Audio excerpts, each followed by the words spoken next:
کے سامنے ایک نئی پریزنٹیشن لے کے حاضر ہیں اور یہ 27 امینڈمنٹ بل 2025 کی ڈیٹیلز 8 نومبر 2025 کو پریس بریفنگ میڈیا کے سامنے رکھی گئیں، جو حالیہ طور پہ لا منسٹر اعظم نذیر تارڑ صاحب نے پریس کانفرنس کی ہے اور ڈان کے اندر 9 نومبر 2025 کو جو آرٹیکل چھپا ہے اس سے یہ تفصیل لی گئی ہے۔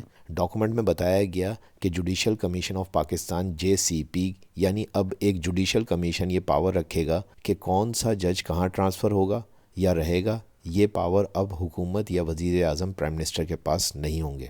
ریکمنڈیشن ہے کہ سپریم کورٹ آف پاکستان کی کچھ کانسٹیٹیوشنل پاورز کو ایک نئے کورٹ یعنی کہ فیڈرل کانسٹیٹیوشنل کورٹ کو دے دیے جائیں گے، یعنی کانسٹیٹیوشن پرابلمز یا مقدموں کے لیے ایک علیحدہ عدالت فیڈرل کانسٹیٹیوشنل کورٹ قائم کی جائے گی۔ پروونشل کیبنٹ کے لیے ممبران کی تعداد ہے کم از کم ٹوٹل ممبران کا 11 to 13% کرنے کی ریکمنڈیشن ہے، یعنی کہ اب پروونسز کے اندر جو کیبنٹس چیف منسٹر رکھیں گے اس کی تعداد کو بھی اب بڑھایا جا رہا ہے۔ FCC فیڈرل کانسٹیٹیوشنل کورٹ بنایا جائے گا، ان کے ججز کی ریٹائرمنٹ ایج بھی زیادہ رکھی جائے گی اور اس کورٹ کا پہلا chief justice president of Pakistan appoint کریں گے۔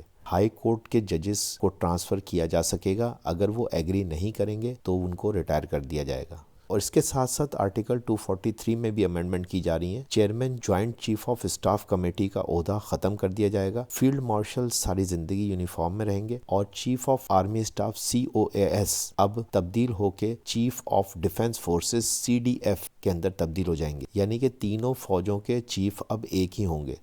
حکومت کا کہنا ہے کہ ان اسٹیپس اور تبدیلیوں کے بعد زیادہ سینٹرلائزڈ کمانڈ پیدا ہوگی۔ کرٹکس کہہ رہے ہیں کہ اس سے ڈیموکریسی کو نقصان پہنچے گا۔ تو یہ میری پریزنٹیشن تھی، آئی ہوپ کہ اس سے آپ کو اپڈیٹ ملے گی کہ کس طرح کی کانسٹیٹیوشنل امینڈمنٹ فیوچر میں ہونے جا رہی